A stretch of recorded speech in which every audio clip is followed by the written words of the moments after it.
ઓમ શ્રી ગણેશાય નમઃ. જય શ્રી કૃષ્ણ મિત્રો. આજે પવિત્ર એકાદશી પાસા કુંસા એકાદશી વ્રત કથા આપણે સાંભળીશું. અને પાપા કુંસા એકાદશી પણ કહેવાય છે. તો આ વાર્તાને, પવિત્ર વાર્તાને પૂરી ધ્યાનથી હૃદયથી સાંભળજો. ઓમ નમો ભગવતે વાસુદેવાય. શું મિત્રો, તમને એવું લાગે છે કે પાપ અને પુણ્ય જેવું કંઈ નથી હોતું? આ બધી કાલ્પનિક વાતો છે કે પછી માઇથોલોજી છે? તો પછી આ એકાદશીની વ્રત કથા તમારા માટે છે. ચાલો સાંભળીએ. હું તમને સંભળાવવા જઈ રહી છું આસો મહિનાની શુક્લ પક્ષની આવનારી પવિત્ર પાસા કુંસા એકાદશી વ્રત કથા. આ એકાદશીને પાપ કુંસા એકાદશી પણ કહેવાય છે.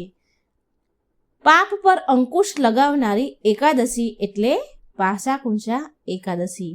કેમ કે આ એકાદશી આપણા ઉપર રહેલા બધા જ પાપો પર અંકુશ લગાવવાનું કાર્ય કરે છે.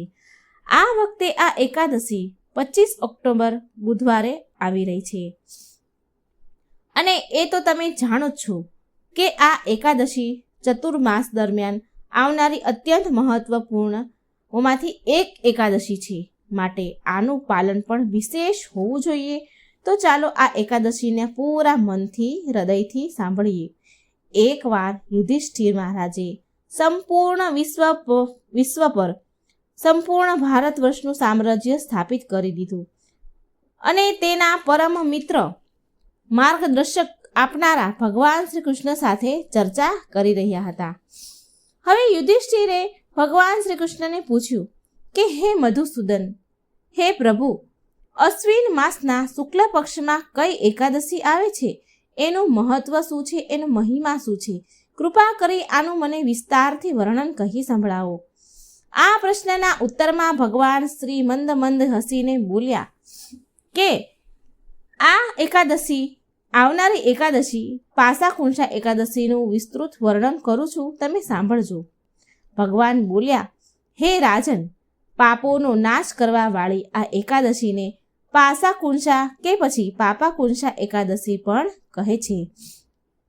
મનુષ્યને આ દિવસે ભગવાન શ્રી વિષ્ણુના પદ્મના વિગ્રહની પૂજા અર્ચના કરવી જોઈએ. તમને એ સાંભળીને આશ્ચર્ય થશે કે તમને જોઈને આશ્ચર્ય થશે કે સમસ્ત ઇન્દ્રિયોને વશમાં કરીને જ્યારે ઘોર તપસ્યા અને એનાથી જ જેને ફળ મળે છે, જે ફળ પ્રાપ્ત થાય છે ઘોર તપસ્યા કરવાથી, તે જ ફળ તેને આ એકાદશીમાં માત્ર ગરુડ પર આસીન ભગવાન શ્રી હરિને શ્રદ્ધાપૂર્વક નમન કરવાથી પ્રાપ્ત થાય છે. ભગવાન શ્રી કૃષ્ણ આ એકાદશી વિશે જાણકારી આપે એની પહેલાં આપણે આ એકાદશીની એક વ્રત કથા સાંભળીએ. તો આ હજારો વર્ષ પહેલાંની વાત છે કે એક સમયે વિંધ્ય પર્વત પર એક અત્યંત ક્રૂર શિકારી રહેતો હતો. આ શિકારી એટલો બધો ક્રૂર હતો અને ઘાતકી હતો કે બહુ જ નિર્દયતાપૂર્વક પર્વતની અંદર, પર્વતના જંગલોમાં રહેનારા બધા જ પશુ પક્ષીની નિર્દયતાપૂર્વક હત્યા કરતો હતો. અને કેટલી વાર તો તે પશુ પક્ષીઓના અમુક અંગો કાપીને બહુ જ ભયાનક પીડા પણ એ આપતો હતો. એટલો બધો ક્રૂર અને ઘાતકી એ શિકારી હતો. આમ અજ્ઞાનતા અને પાપ કર્મથી ભરેલું તેનું જીવન ચાલી રહ્યું હતું. અને યમરાજે પણ તેના માટે નરકમાં સ્થાન નિશ્ચિત કરી દીધું હતું. હવે સંજોગવશ એક દિવસ બન્યું કે કોઈક રીતે એ શિકારીને એવી ખબર પડી કે તે જે કાર્ય કરી રહ્યો છે તેને પાપમય કાર્ય કહેવાય છે અને તેના પરિણામ સ્વરૂપ મૃત્યુ પછી તેને પોતે નરકમાં જઈને ઘોર કષ્ટો, પીડા સહન કરવી પડશે. હવે જુઓ, કષ્ટ પીડા ભોગવવી કોને ગમે? તો બસ આ જાણ થવાથી શિકારી પણ ગભરાઈ ગયો. એ પણ ડરી ગયો. તેને ડર લાગવા લાગ્યો, કારણ કે નરકનું નામ સાંભળતા જ લોકો ભયભીત થઈ જાય છે અને ત્યાં જ જે પીડા ભોગવવાની હોય એ સાંભળીને લોકો ડરવા લાગે છે. ત્યાં જઈને પીડા ભોગવવી પડે તો પછી કહેવું જ શું? તો બસ આ ડરના કારણે તે સીધો અંગીરા ઋષિના આશ્રમમાં ચાલ્યો ગયો. ત્યાં જઈને ત્યાં ઋષિના ચરણોમાં પડી ગયો અને ઋષિને હાથ જોડીને પ્રાર્થના કરવા લાગ્યો. તે શિકારી કહેવા લાગ્યો કે હે ઋષિવર, આ જીવનમાં અત્યંત ઘોર પાપ કર્યા છે. મેં બહુ પાપ કર્મ કર્યા છે. મેં તો નિર્દોષ પ્રાણીની હત્યાઓ કરી છે અને હવે જીવનના અંતમાં મને આ વાતનું જ્ઞાન થયું, ભાન થયું કે મેં આજીવન બહુ પાપ કર્યું છે. કેટલા બધા પાપ કર્યા છે. મેં પાપમય જીવન જીવ્યો છું. હે ઋષિવર, પાપ કર્મોના સજા સ્વરૂપ વિશે વિચાર કરતા પણ હું અત્યંત ગભરાઈ ગયો છું. હું ડરી ગયો છું. કૃપા કરી હે ઋષિ મુનિ, કૃપા કરી તમે મને આ પાપ કર્મોથી મુક્તિ મેળવવાનો કોઈ માર્ગ બતાવો. તમે તો ત્રિકાળ જ્ઞાની છો. કૃપા કરી તમે મારી સહાય કરો. કૃપા કરી મારી સહાય કરો. આમ કરી શિકારી રડવા લાગ્યો અને અંગીરા ઋષિના પગમાં પડીને પ્રાર્થના કરવા લાગ્યો. શિકારીના આવા પ્રાર્થના સાંભળીને, આવા શબ્દો સાંભળીને ઋષિ અંગીરાએ તેને કહ્યું કે વત્સ, નિસંદેહ તારા પાપ કર્મ તને નર્કની દિશામાં જરૂર લઈ જશે, પણ છતાંય હું તને શાસ્ત્રોયુક્ત એક ઉપાય કહું છું જેનાથી તું બચી શકીશ. અને આ ઉપાય છે અશ્વિન માસની એકાદશી, પાશા કુંસા એકાદશીના વ્રતનું પાલન. આ એકાદશી વ્રતનું પાલન તું શ્રદ્ધાપૂર્વક અને નિયમપૂર્વક પાલન કરીશ તો ભગવાન શ્રી પદ્મનાભની પૂજા અર્ચના કર, અને આમ કરીશ તો તું નિશ્ચિત રૂપથી પાપ કર્મથી મુક્ત થઈ જઈશ. આ સાંભળીને શિકારીના મનમાં એક આશા ઉત્પન્ન થઈ. તે શિકારીએ ઋષિ અંગીરા દ્વારા બતાવેલા નિયમ અનુસાર શ્રદ્ધાપૂર્વક આ એકાદશી વ્રતનું પાલન કર્યું અને પરિણામ સ્વરૂપ તે બધા જ પાપ કર્મોથી મુક્ત થયો અને જીવનમાં અંતમાં તેને આધ્યાત્મિક લોક પ્રાપ્ત થયું. પાસાકુંસા એકાદશીનો મહિમાનું વર્ણન કરતા ભગવાન શ્રી કૃષ્ણએ આગળ કહ્યું કે હે રાજન યુધિષ્ઠિર, આ પૃથ્વી પર ભગવાન શ્રી હરિના ઉચ્ચારણ કરવા માત્રથી વ્યક્તિને સમર્થ તીર્થ કર્યાનું ફળ પ્રાપ્ત થાય છે. અને આ નામ ઉચ્ચારણ જો એકાદશીના દિવસે કરવામાં આવે તો પછી તો વ્યક્તિને ક્યારેય યમલોકના દર્શન નથી કરવા પડતા. આટલું જ નહીં, પણ મનુષ્ય 100 વર્ષ એક યજ્ઞ અને 100 રાજસૂય યજ્ઞ કરે ત્યારે જે પુણ્ય ફળની પ્રાપ્તિ થાય છે એની તુલના પાસાકુંસા એકાદશીના અર્જિત ફળમાં 16મા ભાગથી પણ નથી થતું. આટલા બધા યજ્ઞનું ફળ પાસાકુંસા એકાદશીના 16ના ભાગનું પણ નથી મળતું. આટલું પુણ્યફળ પ્રદાન કરનારી છે આ એકાદશી. જ્યાં સુધી વ્યક્તિ ભગવાન શ્રી હરિના પદ્મનાભની આ એકાદશી વ્રતનું પાલન નથી કરતા ત્યાં સુધી તે પાપમાં જ રહે છે અને તેના પૂર્વજન્મના પાપ તેનો પીછો ક્યારેય નથી છોડતા. જે વ્યક્તિ આ એકાદશીનું નિયમપૂર્વક પાલન કરે છે, રાત્રે જાગરણ કરે છે, શ્રી હરિ કૃષ્ણનું નામ સાંભળે છે કે ભજન કીર્તન કરે છે કે ભગવાનની સેવા કરે છે, તેને ભગવાન શ્રી હરિ વિષ્ણુના પરમ ધામની પ્રાપ્તિ થાય છે. બસ આટલું જ નહીં, પણ માતા તરફથી 10 પેઢી, પિતા તરફથી 10 પેઢી અને પત્ની તરફથીની 10 પેઢીઓનો ઉદ્ધાર થઈ જાય છે માત્ર આ એક એકાદશીના પાલનથી. ભગવાન શ્રી કૃષ્ણએ આ એકાદશીના વ્રતના અમુક નિયમોનું પાલન કરવાનું કહ્યું છે. કહે છે કે તલ, ઉપજાઉ ભૂમિ, ગૌદાન, જળ, છત્રી અને એક જોડી ચપ્પલ દાન કરવા જોઈએ. આ દિવસે બહુ ફળ છે.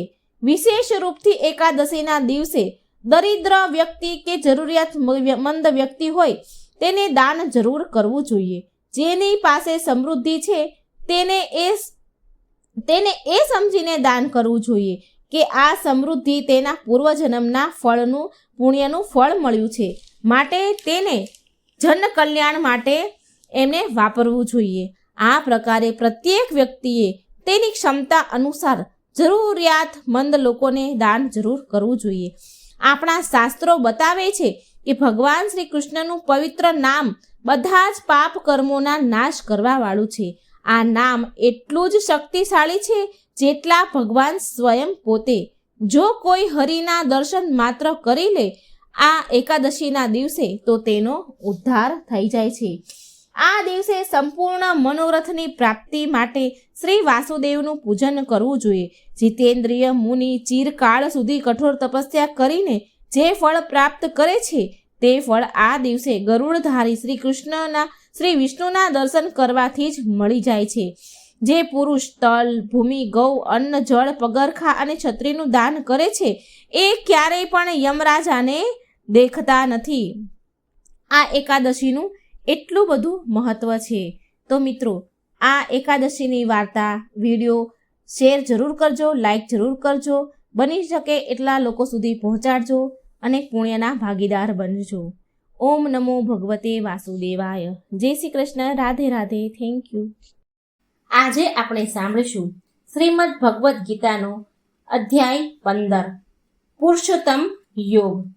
આ અધ્યાય સાંભળવાથી 15મો અધ્યાય પુરુષોત્તમ યોગ સાંભળવાથી મનુષ્યના જીવનું કલ્યાણ થાય છે, પ્રેત કે આપણા પિતૃઓને મોક્ષ મળે છે. તો મિત્રો, જરૂર સાંભળજો આ પુરુષોત્તમ યોગ અધ્યાય 15. શ્રીમદ ભગવાન બોલ્યા, જેનું આદિ પુરુષ પરમેશ્વર રૂપી ઉદ્ધવળ મૂળ છે, જેની નીચે રહેલા બ્રહ્મરૂપી મુખ્ય શાખા છે તથા વેદો જેના પાંદડાઓ છે, એવા આ સંસારરૂપી અસ્વસ્થ વૃક્ષને તત્વજ્ઞાનીઓ અવિનાશી કહે છે. જે માણસ એ સંસારરૂપી વૃક્ષને મૂળ સહિત તત્વથી જાણે છે એ વેદના તાત્પર્યને જાણનાર છે. એ સંસાર વૃક્ષની ત્રણેય ગુણરૂપી જળ વડે વૃદ્ધિ પામેલી અને વિષયો રૂપી કુંપળો ધરાવતી દેવ, મનુષ્ય, તીર્ક આદિ યોનિઓથી શાખાઓ નીચે અને ઉપર આમ તેમ ફેલાયેલી છે. તેમજ એ શાખાઓના મનુષ્ય લોકમાં કર્મ અનુસાર બાંધનારા અહંતા, મમતા તથા વાસના રૂપી મૂળિયા નીચે અને ઉપર બધા લોકોમાં ફેલાયેલા છે. આ સંસાર વૃક્ષનું સ્વરૂપ જેવું છે એવું અહીં વિચાર કાળમાં મળી આવતું નથી, કેમ કે આનો નથી તો આદિ કે નથી અંત, તેમજ નથી આની નિશ્ચિત પ્રકારની સ્થિતિ માટે આ અહંતા, મમતા અને વાસના રૂપી અત્યંત દ્રઢ થયેલા મૂળ ધરાવનાર સંસાર રૂપી અશ્વત્થ વૃક્ષને દ્રઢ વૈરાગી રૂપી શસ્ત્ર વડે કાપી નાખીને એ પછી એ પરમપદ સ્વરૂપ પરમેશ્વરની સારી પેઠે શોધવા જોઈએ કે જેને પામી ચૂકેલા માણસો ફરી પાછા વળીને સંસારમાં નથી આવતા. એને જે પરમેશ્વરથી આ પુરાતન સંસાર વૃક્ષની પ્રવૃત્તિ અર્થાત પરંપરા વિસ્તાર પામી છે એ જ આદિ પુરુષ નારાયણને હું શરણે છું. આ પ્રમાણે દ્રઢ નિશ્ચય કરીને એ પરમેશ્વરનું મનન કરી અને નિધિ ધ્યાસન કરવું. જેમના માન અને મોહ નષ્ટ થઈ ચૂક્યા છે, જેમણે આસક્તિ રૂપ દોષને જીતી લીધા છે, જેમની પરમાત્માના સ્વરૂપમાં નિત્ય સ્થિત રહે છે અને જેમની કામનાઓ પણ પૂર્ણપણે નાશ પામી ચૂકી છે, એવા સુખ દુઃખ રૂપી દંદ્રોથી છૂટેલા જ્ઞાનીજનો એ અવિનાશી પરમપદને પામે છે. જે પરમપદને પામીને મનુષ્યો પાછા ફરીને સંસારમાં આવતા નથી, એ સ્વયં પ્રકાશિત પરમપદને ન તો સૂર્ય ઉજાડી શકે છે, ન ચંદ્રમા કે ન અગ્નિ. એ જ મારું પરમધામ છે. આ દેહમાં રહેલો સનાતન જીવાત્મા મારો જ અંશ છે અને એ જ આ પ્રકૃતિમાં રહેલી મન સહિતાની પાંચેય ઇન્દ્રિયોને ખેંચે છે. વાયુ ગંધના સ્થાનેથી ગંધને જે રીતે ગ્રહણ કરીને બીજા સ્થાને લઈ જાય છે, એ જ રીતે દેહ આદિનો સ્વામી જીવાત્મા પણ જે શરીરને છોડે છે એ શરીરમાંથી પ્રાણો દ્વારા મન સમેત ઇન્દ્રિયોને લઈને પછી જે શરીરને પામે છે એમાં જાય છે. આ જીવાત્મા શ્રોત્ર, ચક્ષુ, ત્વચા, રસના, ઘ્રાણ અને મનને આશ્રય એટલે કે એમની સહાય લઈને જ વિષયોને સેવે છે. શરીર છોડીને જતો શરીરમાં સ્થિત રહેલો વિષયોને ભોગવતો કે ત્રણેય ગુણોથી જોડાયેલો હોવા છતાંય જીવાત્મા યથાર્થ સ્વરૂપને અજ્ઞાનથી જનો નથી જાણતા. કેવળ જ્ઞાન ચક્ષુ ધરાવનાર વિવેકશીલ જ્ઞાનીજનો તત્વને જાણે છે. યત્ન કરનાર યોગી જનો પણ પોતાના હૃદયમાં સ્થિત આ આત્માને તત્વથી ઓળખી શકે છે, પરંતુ જેમણે અંતઃકરણ શુદ્ધ નથી કર્યું એવા અજ્ઞાનીજનો તો યત્ન કરવા રહેતા છતાં પણ આત્માને નથી જાણી શકતા. સૂર્યમાં રહેલું જ તેજ આખા જગતને ઉજાડે છે. તે જ ચંદ્રમામાં છે, જે તે ચંદ્રમામાં છે અને જે અગ્નિમાં છે એને તું મારું જ તેજ જાણ. તથા હું જ પૃથ્વીમાં પ્રવેશીને પોતાની શક્તિથી સઘળા ભૂતોને ધારણ કરું છું અને રસ સ્વરૂપ એટલે કે અમૃતમય ચંદ્રમા બનીને સઘળી વનસ્પતિઓને પોષું છું. સર્વ પ્રાણીઓમાં રહેલા સ્થિત રહેલો છું જ પ્રાણ અને અપાનથી સંજોયાયેલો વૈશ્વનાર અગ્નિ સ્વરૂપ થઈને 4 પ્રકારના અન્નને પચાવું છું. હું જ સૌ પ્રાણીઓમાં હૃદય અંતર્યામી રૂપે રહેલો છું. તારા મારાથી જ સ્મૃતિ, જ્ઞાન તેમજ અપોહન થાય છે તથા બધા વેદો વડે હું જો જાણવા યોગ્ય છું તેમજ વેદાંતનો કર્તા અને વેદોને જાણનાર પણ હું જ છું. આ સંસારમાં નાશવંત અને અવિનાશી એ 2 પ્રકારના પુરુષો છે. એમાંથી સગળા ભૂત પ્રાણીઓના શરીરો નાશવંત અને જીવાત્મા અવિનાશી કહે છે. આ 2 થી ઉત્તમ પુરુષ તો જુદો જ છે, જે ત્રણેય લોકોમાં પ્રવેશીઓને સૌનું ધારણ પોષણ કરે છે. એને જેને અવિનાશી પરમેશ્વર તેમજ પરમાત્મા એવા નામોથી ઓળખાવ્યો છે. હું નાશવંત જળ સમુદાય ક્ષેત્રથી સર્વ રીતે અતીત છું અને અવિનાશી જીવાત્માથી પણ ઉત્તમ છું. માટે લોકમાં તેમજ વેદોમાં પુરુષોત્તમ નામે પ્રસિદ્ધ છું. હે ભરતવંશી, જે જ્ઞાની માણસ મને આ રીતે તત્વ પુરુષથી પુરુષોત્તમ રૂપે જાણે છે તે સર્વજ્ઞ માણસ સર્વ રીતે નિરંતર મુજ વાસુદેવ પરમેશ્વરને જ ભજે છે. હે નિષ્પાપ અર્જુન, આમ પણ હું ઘણું રહસ્યમય ગોપનીય શાસ્ત્ર મેં કહ્યું. આને તત્વથી જાણીને માણસ જ્ઞાન રૂપી કૃતકાર્ય તું થઈ જા. 15મો અધ્યાય પુરુષોત્તમ અધ્યાય અહીં પૂરો થાય છે. મિત્રો, આ ભગવદ્ ગીતાનો અધ્યાય શેર કરજો, જેથી બીજાને પણ સાંભળવાનો અવસર મળે અને આપણને પુણ્ય ફળ. શ્રીમદ ભગવદ્ ગીતાનો 18મો અધ્યાય મોક્ષ સંન્યાસ યોગ આપણે સાંભળીશું. આપણે 18મો અધ્યાય શ્રીમદ ભાગવદ્ ગીતાનો 18મો અધ્યાય મોક્ષ સંન્યાસ યોગ આપણે સાંભળીશું. મિત્રો, વિડીયો અંત સુધી સાંભળજો, અધૂરો છોડશો નહીં, કારણ કે આ ભગવાનના ભાગવદ્ ગીતા છે, તો આ અધૂરો વિડીયો છોડશો નહીં. વિડીયો સારો લાગે તો લાઈક કરજો, શેર કરજો અને ચેનલને સબસ્ક્રાઈબ કરવાનું ભૂલશો નહીં. આપણે આ શ્રાદ્ધ દરમિયાન ભગવાનની કથાઓ સાંભળીશું અને આપણા પિતૃઓને સંતુષ્ટ કરીશું. તો ચાલો આપણે સાંભળીએ. ઓમ નમઃ શિવાય. ઓમ નમો ભગવતે વાસુદેવાય નમઃ. ઓમ શ્રી ગણેશાય નમઃ. 18મો અધ્યાય મોક્ષ સંન્યાસ યોગ. અર્જુન ઉવાચ. અર્જુન બોલ્યા, હે મહાબાહો અંતર્યામી, હે વાસુદેવ, હું સંન્યાસના તેમજ ત્યાગના તત્વને જુદું જુદું જાણવા માંગુ છું. એટલે શ્રી ભગવાન ઉવાચ. શ્રી ભગવાન બોલ્યા, કેટલાક પંડિતજનો કામ્યક કર્મોના ત્યાગને સંન્યાસ સમજે છે, જ્યારે બીજા વિશાળ કુશળ માણસો સઘળાય કર્મોના ફળના ત્યાગને ત્યાગ કહે છે. કેટલાય વિદ્વાનો એમ કહે છે કે કર્મ માત્ર દોષયુક્ત છે, માટે ત્યાગ કરવા યોગ્ય છે, જ્યારે અન્ય વિદ્વાનો એમ કહે છે કે યજ્ઞ, દાન અને તપરૂપી કર્મ ત્યાગ કરવા યોગ્ય નથી. હે પુરુષ શ્રેષ્ઠ, હે ભરતવંશીઓમાં ઉત્તમ, સંન્યાસ અને ત્યાગ એ બંનેમાંથી પહેલા ત્યાગ વિશે તું મારો નિશ્ચય સાંભળ.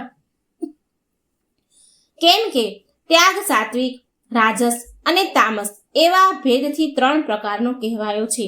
યજ્ઞ, દાન અને તપરૂપી કર્મ ત્યાગ કરવા યોગ્ય નથી, પરંતુ એ તો અવશ્ય કરવા જોઈએ, કેમ કે યજ્ઞ, દાન અને તપ એ ત્રણેય કર્મો બુદ્ધિશાળી માણસોને પવિત્ર કરનાર છે.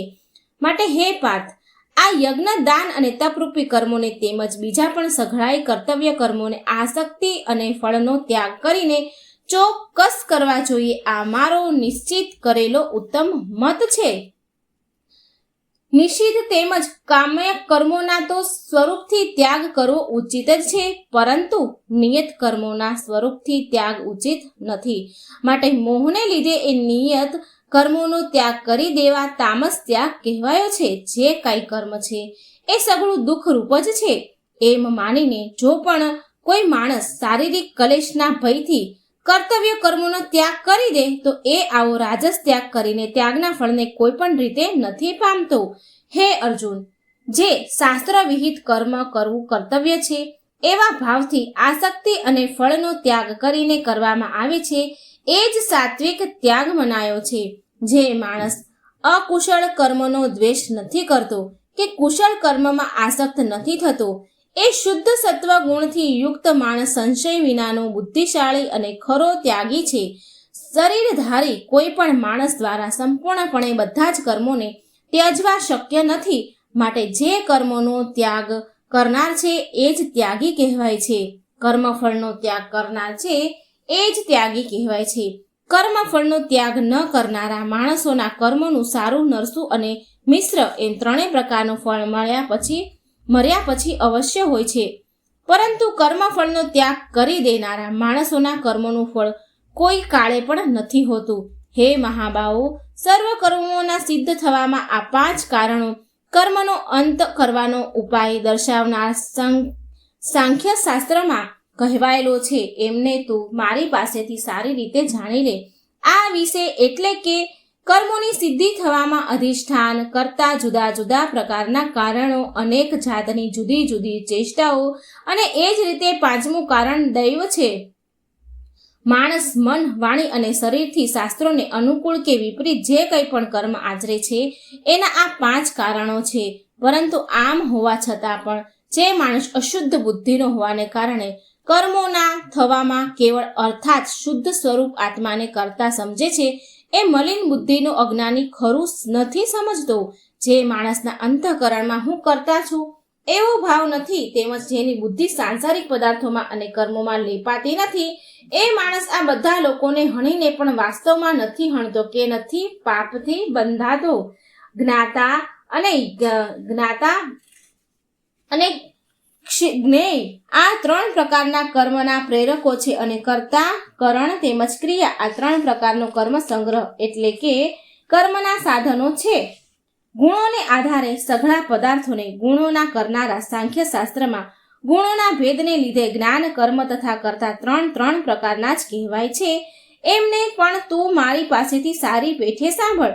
જે જ્ઞાનથી માણસ ભિન્ન ભિન્ન જણાતા બધા જ ભૂતોમાં એક અવિનાશી પરમાત્મા ભાવને અવિભાજિત રૂપે સમભાવે રહેલા જુએ છે એ જ્ઞાનને તું સાત્વિક જાણ. પરંતુ જે જ્ઞાન સકળ ભૂતોમાં જુદી જુદી જાતના અનેક ભાવોને જુદા જુદા સ્વરૂપે જાણે છે એ જ્ઞાનને તું રાજસ જાણ.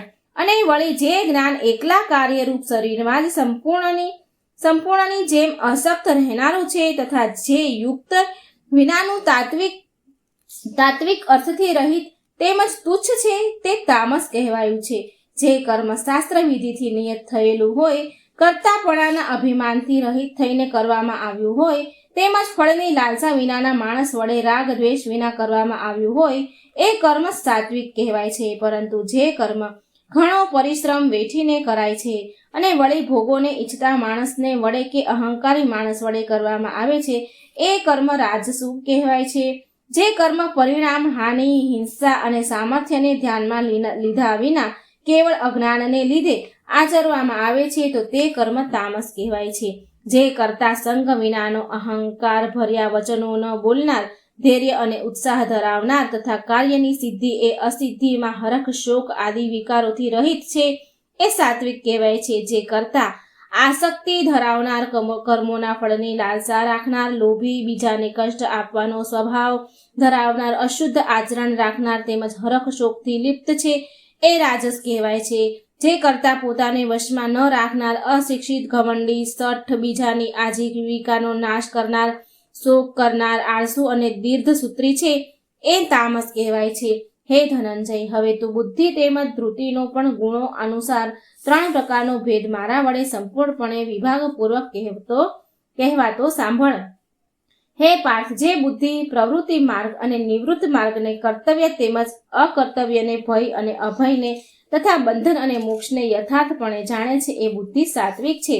હે પાર્થ, માણસ જે બુદ્ધિ દ્વારા ધર્મ અને અધર્મ તથા કર્તવ્ય અને અકર્તવ્ય પણ યથાર્થપણે નથી જાણી શકતો એ બુદ્ધિ રાજસી છે. હે પાર્થ, તમો ગુણથી ઘેરાયેલી જે બુદ્ધિ અધર્મને પણ અધર્મ છે એમ માની બેસે છે તથા એ જ પ્રમાણે બીજા સગળા પદાર્થોને પણ અવળા માને છે એ બુદ્ધિ તામસી છે. હે પૃથા પુત્ર, જે અવ્યાભિચારીની ધારણ શક્તિથી માણસ ધાન્ય યોગ દ્વારા મન, પ્રાણ અને ઇન્દ્રિયોની ક્રિયાઓને ધારણ કરે છે એ ધૃતિ સાત્વિક છે.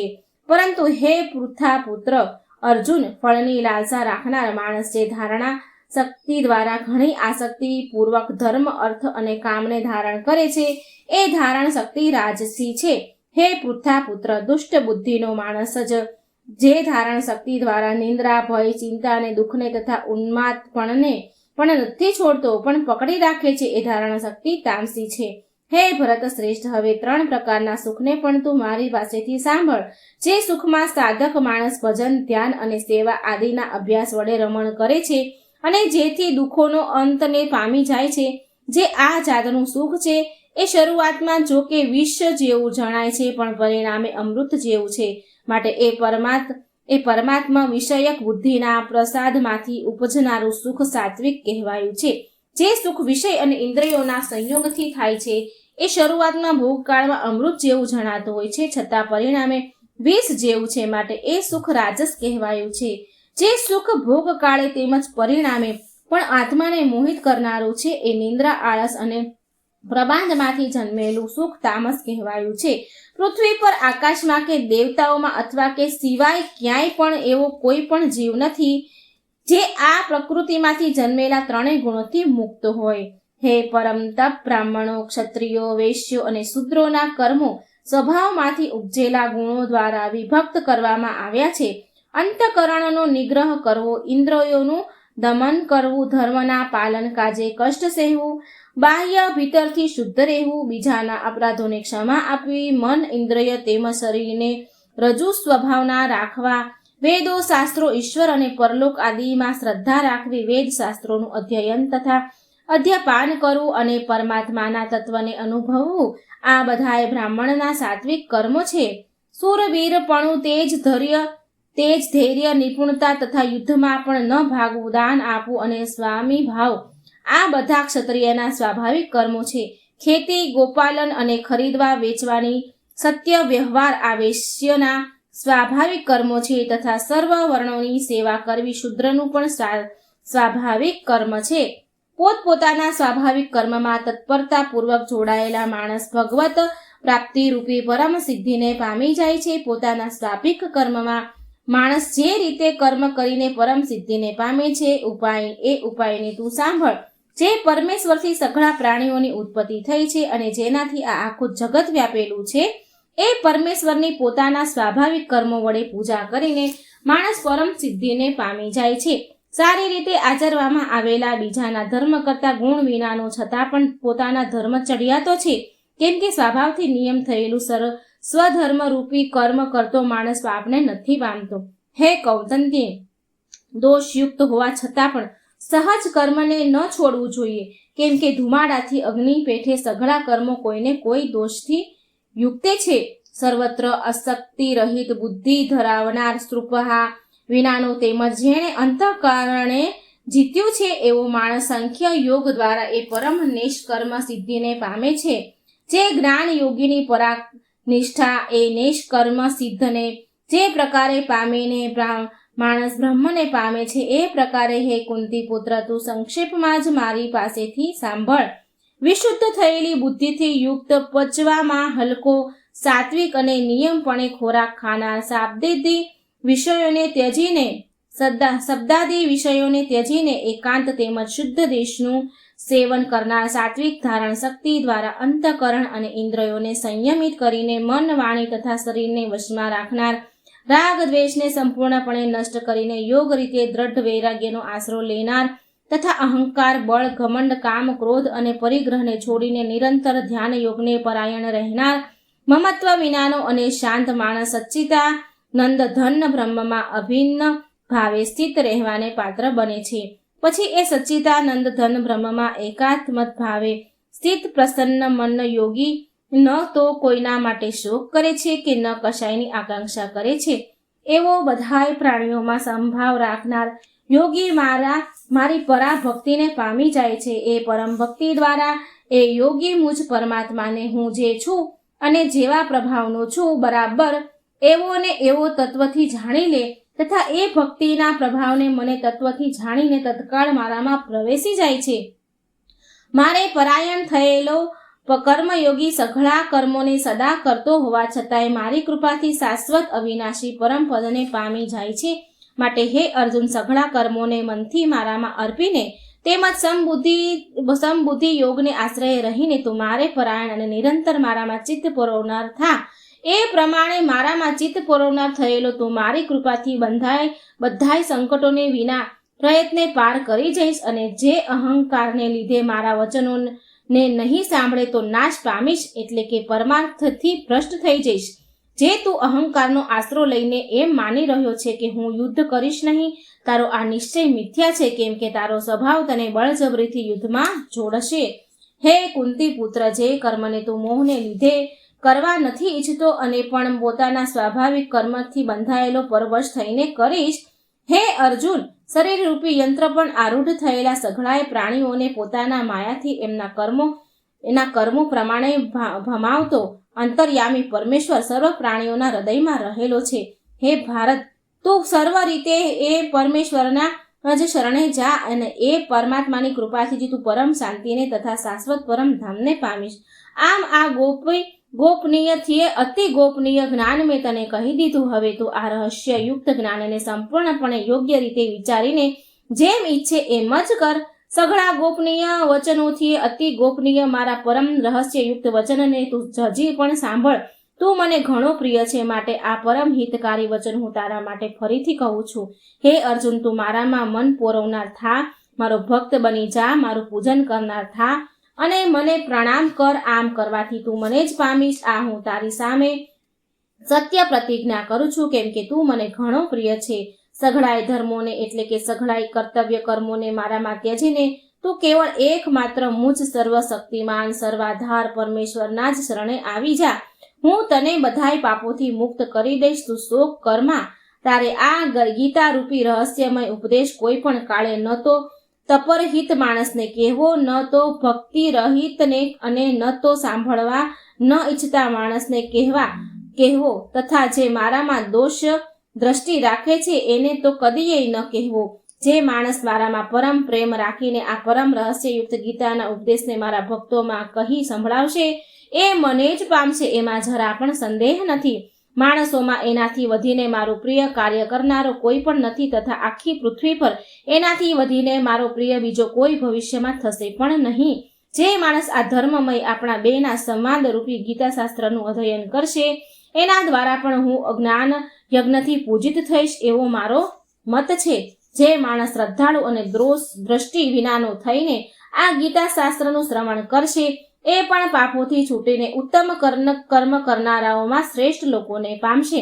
હે પાર્થ, શું આ ગીતા શાસ્ત્રને તે એકાગ્રચિતે સાંભળ્યું? અને હે ધનંજય, શું તારો અજ્ઞાનમાંથી ઉપજેલો મોહ નાશ પામ્યો? અર્જુન ઉવાચ. અર્જુન બોલ્યા, હે અચ્યુત, આપની કૃપાથી મારો મોહ નષ્ટ થઈ ગયો અને મેં સ્મૃતિ મેળવી લીધી છે. હવે હું સંશય રહિત થઈને સ્થિત છું, માટે આપની આજ્ઞાનું પાલન કરીશ. સંજય બોલ્યા, આમ મેં શ્રી વાસુદેવ અને મહાત્મા અર્જુનના આ અદ્ભુત રહસ્યયુક્ત રોમાંચકારક સંવાદને સાંભળ્યો. શ્રી વ્યાસજીની કૃપાથી દિવ્ય દ્રષ્ટિ પામીને મેં આ પરમ ગોપનીય યોગને અર્જુન પ્રત્યે કહેતા સ્વયં યોગેશ્વર ભગવાન શ્રી કૃષ્ણ પાસેથી પ્રત્યક્ષ સાંભળ્યો છે.